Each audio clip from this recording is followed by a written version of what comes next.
ସର୍ବାଦୌ ଆସ୍ଥାନରେ ବିରାଜମାନ କରିଥିବା ପଞ୍ଚ ଠାକୁର ଏବଂ ଠାକୁରାଣୀଙ୍କ ଚରଣରେ ଭିତରେ ନଦୀ ସ୍ୱୀକାର କରିସାରିଲା ପରେ ଉପସ୍ଥିତ ହୋଇଥିବା ମୋର ସମସ୍ତ ସକଳ ଜନଙ୍କର ସାର୍ବିକ ମଙ୍ଗଳ କାମନା ନିମନ୍ତେ ଦୁଇ ଧାଡ଼ିର ଆଶିଷ ଧର୍ମୀ ମଙ୍ଗଳାଚରଣ ଶ୍ଲୋକଟି ଆବୃତ୍ତି କରିছে।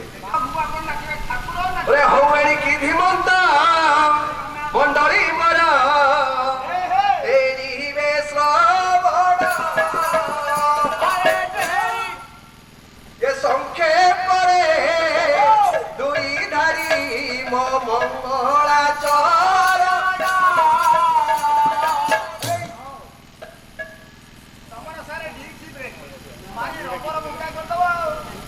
ହଉ ହେଲା କଥା ଭାଇନା ଈଶ୍ୱର ପରମ କୃଷ୍ଣ ସଚ୍ଚିଦାନନ୍ଦ ବିଗ୍ରହ ଅନାଦିରେ ଆଦି ଗୋବିନ୍ଦ ସର୍ବକାରଣ କାରଣ। ଯିଏ ଈଶ୍ୱର ସିଏ କୃଷ୍ଣ ସେ ସଚ୍ଚିଦାନନ୍ଦ ବିଗ୍ରହ ସିଏ ହଉଛନ୍ତି ଗୋବିନ୍ଦ ଦାମୋଦର ବାସୁଦେବ। ଅନେକ ବକ୍ତର ନାମ ଅନେକାଦ୍ଭୁତ ଦର୍ଶନ ଅନେକ ଦିବ୍ୟ ଭରଣ ଦିବ୍ୟନେ କଦତାୟୁଧ ଅନେକ ରୂପ ହେଇପାରିଥାନ୍ତି କିନ୍ତୁ ଏକ ଭାଇନା କାହିଁକି କଥା କହିଲି ନା ବେଳ ଥାଉ ଥାଉ ସେଇ ଗୋବିନ୍ଦଙ୍କର ଚରଣରେ ପରା ଶରଣାପନ୍ନ ହୋଇଯିବା ଆବଶ୍ୟକ।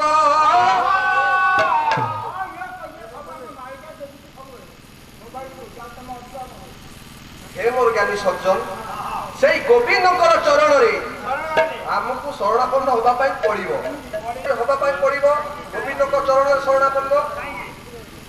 ଓଡ଼ିଆ ଭାଗବତ ଅତି ବଡ଼ି ଜଗନ୍ନାଥ ଦାସ ଏଇଥିପାଇଁ ହବ ବୋଲେ ଏ ମାନବ ଜନ୍ମେ ଅଛି ଲାଭ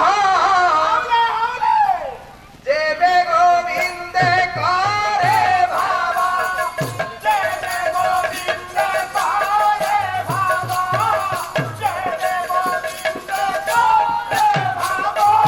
ଏ ମଣିଷ ଜୀବନରେ ସେତିକି ବେଳେ ମୂଲ୍ୟ ଥାଏ ସାର୍ଥକ ହେଇଯାଏ ଯେତେବେଳେ ଏ ଜୀବ ସେଇ ଗୋବିନ୍ଦଙ୍କର ଚରଣରେ ଶରଣ ପଶିବ। ଜଗତ ଗୁରୁ ଠାକୁର ଶ୍ରୀ ଶ୍ରୀ ଅଭିରାମ ପରମହଂସ ଦେବ କହିନାହାନ୍ତି ମାନବ ଜନ୍ମ ଅଟେ ସାରରେ ବାଇବର ଆଉ କି ମର୍ତ୍ତେ ଜନ୍ମିଣ କରିବୁ କେଳ ଖବର। କଣ ତୁ ଭାବିଛୁ ରେ ବୁଢ଼ାବତୀ ମଣିଷ ଏ ସଂସାରରେ ଜନ୍ମ ଗ୍ରହଣ କରିଛୁ କାମ କ୍ରୋଧ ଲୋଭ ମୋହ ମଦ ମାଶ୍ଚର୍ଯ୍ୟ ଇତ୍ୟାଦିରେ ତୁ ବଶବର୍ତ୍ତୀ ହେଇଯାଇଛୁ ଜୀବନ ସାର୍ଥକ ହବନି ରେ ଥରୁଟିଏ ସେଇ ପ୍ରଭୁଙ୍କର ଚରଣରେ ଶରଣ ପଶିଯା। ଭାଗବତ କହିନାହାନ୍ତି ଗୋବିନ୍ଦ ଚରଣ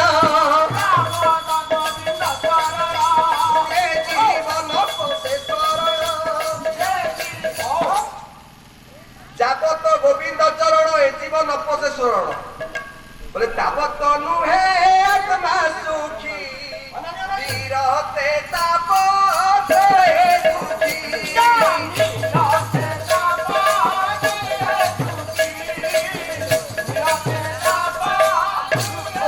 बोले जाबत गोविंद चरण ये जीवन पोषे शरण ये ताबत नुहे आत्मा सुखी रे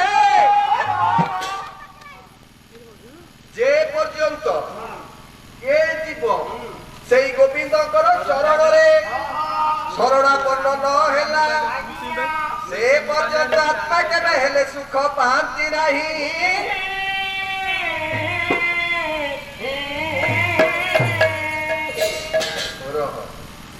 जहाकू भक्त कवि दीनकृष्ण दास कहले मात्र थरुटी से कृष्णकर नाम को जदि आपण माने धरती ताले पाप काले दूर हो जाए।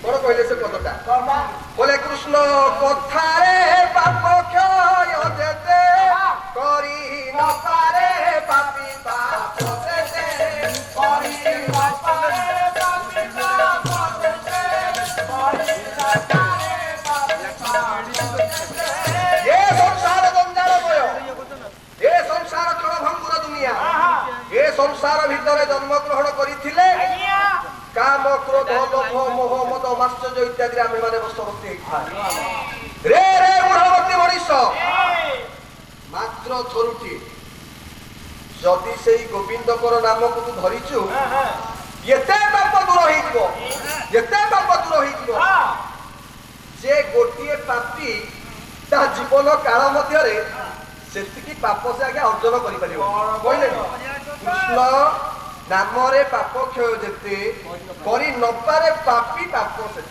मात्र थरुटिए धरती सब पाप गुड़ाक काले दूर हो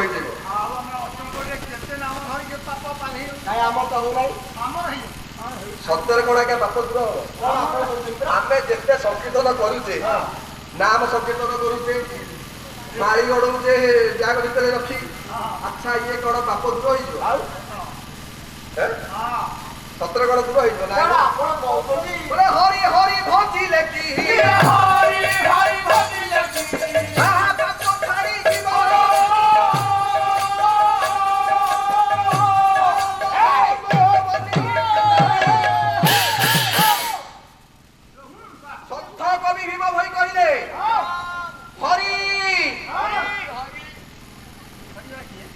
हरि हरि भजिले जदि पाप छाड़ी जाता ताले अन्न अन्न कहले पेट पुरी जाता जदि हरि हरि कहले पाप छाड़ी जाता ताले अन्न अन्न कहले पेट पुरी जाता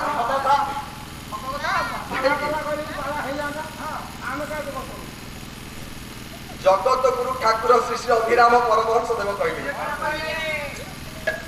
कहले नाम को वास्तविक धरले कौन पाप दूर हो ना ये हरि हरि बोली जीवे करी जाऊ थांते जेबे हरि हरि बोली करी जाऊ थांते जेबे कहे अभिराम देवे कहे अभिराम देवे तो खाता के होरे हरि हरि कहले जदि पाप छाड़ी जाता ताले ये बैकुंठपुर जगह न था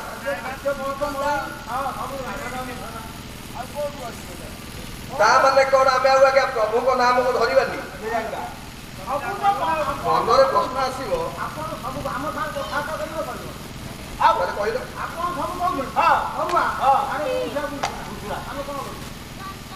मीमांसा अच्छी पाला कहले आज्ञा पला पला कहले आज्ञा निकिति गोटे पार्श्व कि कोटकरा गोटे पार्श्व कि द्रव्य ठीक कौटा आज्ञा भूल कौटा मीमांसा पाला तेरे मौसा जा हो केत आम चिन्हा भाई बबुल सान भाई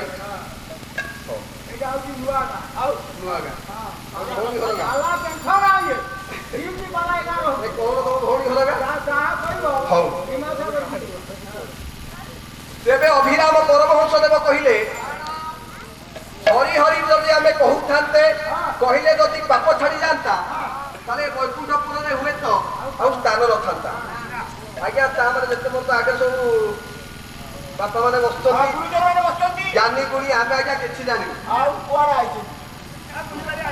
ज्ञानी आपण मैंने जो मैंने शुणती से आज्ञा ज्ञानी जहाँ भी हो जिते समय छिड़ा आज्ञा कहू भाई ना आज्ञा तेरे आम कौन आज्ञा प्रभु डाकबानी डाकवा ना केमी डाकिले प्रभु शुणे केमी जाऊ आपण मैंने जो मैंने यूट्यूब रे देखी थे वीडियो सब आसुची भाइराल हो वीडियो ओह तेरी झलक सरती से स्वर रे हाँ सेमिति शुणिले तो ठाकुर पूरा धाई आसवे जा हो जीवन बहुत धन्य जो गुरु शिखई सी धन्य आज्ञा जे बोल सी भी धन्य भगवान को पाइबार गोटे माध्यम अच्छी बाटटा कौन भगवान को पाइबार माध्यमटा कौन माध्यमटा कौन बोले रे धन ये छाड़ी दे हिंसा तोर मनु रे धन छाड़ी दे हिंसा तोर मनु रे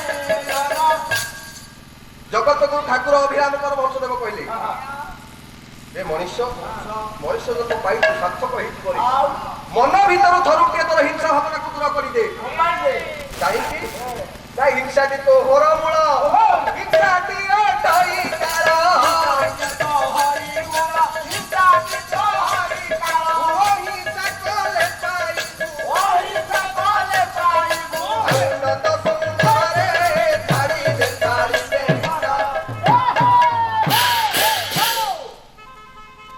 ମନ ଭିତରୁ ତୁ ଟିକେ ହିଂସା ଭାବନାକୁ ଦୂର କରିଦେ।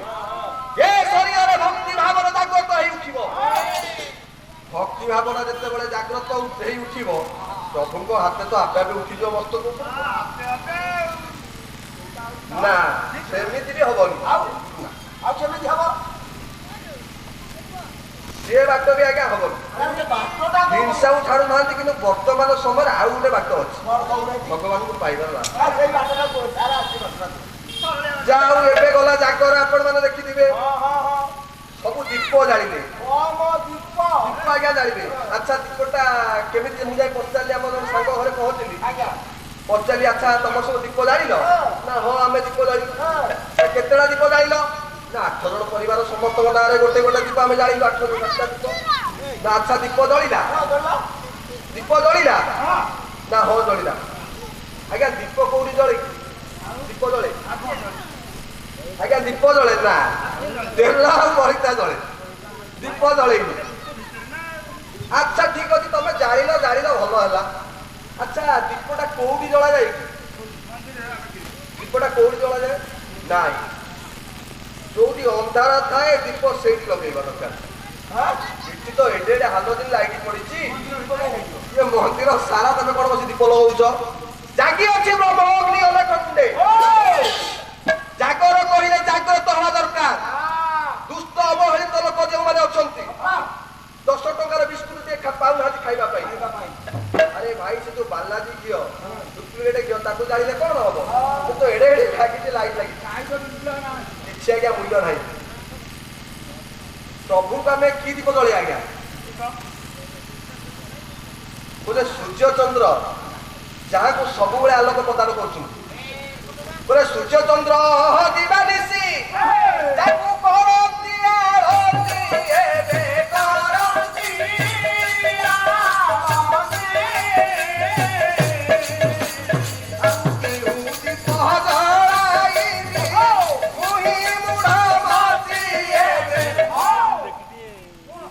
ସୂର୍ଯ୍ୟ ଚନ୍ଦ୍ର ଯାହାକୁ ଆଲୋକିତ କରୁଛନ୍ତି।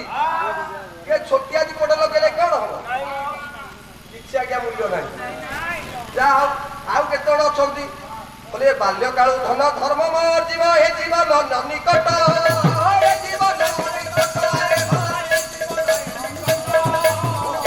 କାହାର ମୃତ୍ୟୁ କାଳ ଆସି ଉପସ୍ଥିତ ଆଉ କେତେ ଜଣ ଅଛନ୍ତି ସେ କହିଲେ ଇଏ ହବନି। ନା କଣ? ନା ବାଲ୍ୟ କାଳୁ ଧନ ଧର୍ମ ଅର୍ଜନ କରିବା ଦରକାର। ବାଲ୍ୟ କାଳୁ କିନ୍ତୁ ଆମେ କରିବା କୋଉଦିନ? ଆମେ କୋଉଦିନ କରିବା? କାର୍ତ୍ତିକ ମାସରେ ଆମେ କରିବା। ବାଲ୍ୟ କାଳୁ ନା ଆମେ ପୁରା ବୁଢା ବେଳେ ଇଏ ଠାକୁରଙ୍କ ପାଖରେ ବସି ତାସ ଖେଳିବେ। ହଁ ଏବେ ଗାଁରେ ସବୁଆଡେ ଆମେ ଦେଖୁଛେ ଠାକୁରଙ୍କ ପ୍ରାଙ୍ଗଣରେ ବସି ତାସ ଖେଳ। ବୟସ ହେଲାଣି, ବୃଦ୍ଧାବସ୍ଥା, ବୁଝିବାର ନାହିଁ। କାର୍ତ୍ତିକ ମାସରେ କେମିତି ଧର୍ମ କରିବେ? କାଠରେ ଡାକିବେ ଭାଗବତ, ଚାଲିଲେ ମଉସା କୁଆଡେ? ଆଜ୍ଞା ଭାଗବତ ପଢିବି। ନା ମଉସା ଭାଗବତ ପଢିବ? ନା ହଁ।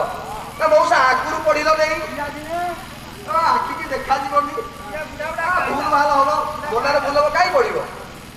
ଇଏ କଣ ସେଇଥିପାଇଁ ଯାଇଛି? ନା ମୋ ପୁଅ କାଳେ ଧାନ କାଟିବାକୁ ଡାକିବ, ପକେଇବ, ବାପା ଧାନ କାଟିବାକୁ ଯିବା।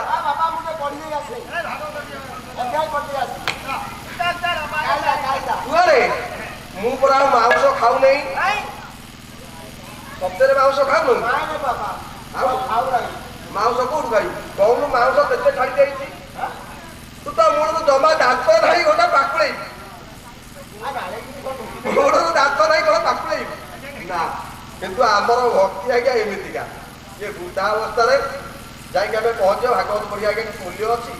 ବାଲ୍ୟ କାଳରୁ ଧନ ଧର୍ମ ଅର୍ଜନ କର। ପ୍ରଭୁଙ୍କର ନାମ ହଉଛି ଆଜ୍ଞା ମହାନ। ଯାହା ହଉ ଆମେ ପ୍ରଭୁଙ୍କ ପ୍ରାଙ୍ଗଣକୁ ଯାଉଛେ, ଇଏ ବେଲପତ୍ର ଥାନାକୁ ଯିବା। ପାଲା କହିଲେ ପୁରା ଗଣ ଶିକ୍ଷା ସମାଜ ଶିକ୍ଷା କଣ? ଇଏ ବ୍ରାହ୍ମଣ ବସେଇ, ଆପଣ ମାନେ ସମସ୍ତେ ଜାଣିଛନ୍ତି ବ୍ରାହ୍ମଣ ବସେଇ ମାନେ ମନ୍ଦିରରେ ଆଜ୍ଞା ଯେତେବେଳେ ପୂଜା କରନ୍ତି ନୈବେଦ୍ୟ ଦିଅନ୍ତି, ମନ୍ତ୍ର ପଢିକି ଦିଅନ୍ତି। ଯାହା ହଉ ପ୍ରଭୁ କଣ ଏ ମନ୍ତ୍ରରେ ଗ୍ରହଣ କରନ୍ତି କି ପ୍ରସାଦ? ନା ମ बोले ये मंत्र जंत्र रे की अछि अभिराम परमहंस देव कहले हम देखनु आज्ञा बोले ये मंत्र जंत्र रे की अछि हिंसा जदी न छाड़े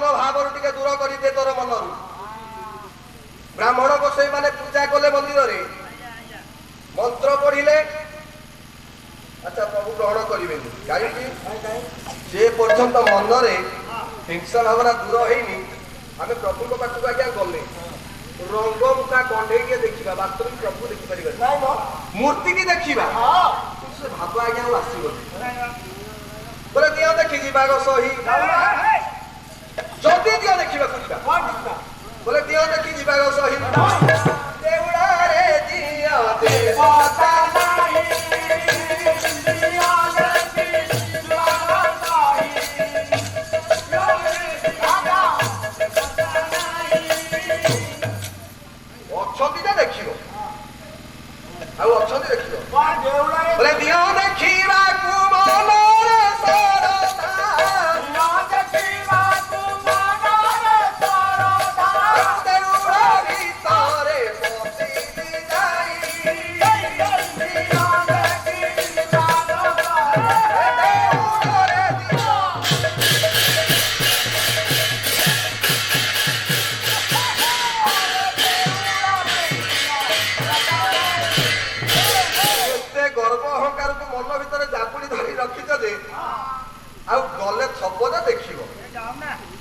मूल्य ना जिते बड़े शरीर में गर्व अहंकार को आपण मैंने दूर करदे आपे आपे शरीर भक्ति भाव जागृत हो प्रभुंर हाथ आपे आपे आज्ञा उठिଯିव से प्रभु गोविंद दामोदर वासुदेव उपस्थित होता समस्त सकल जनकर शारीरिक मंगल विधान करूँ जलापति को कुसुमित करूँ सर्वे काले मंगल विधान करूँ बोला देखबार हरि बोल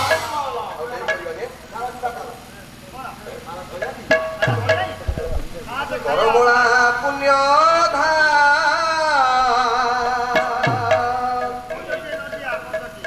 विजय हरि अभीरा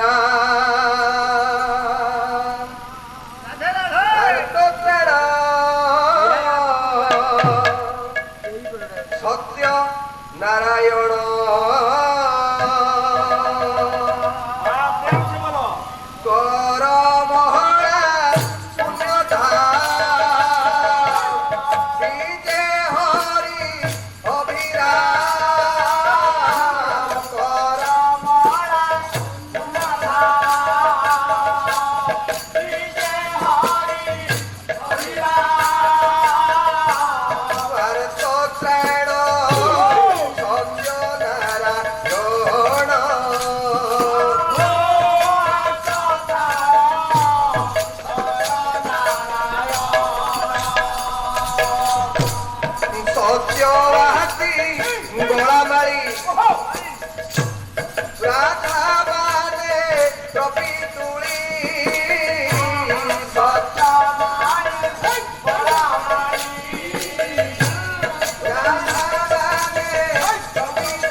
ବସିଆ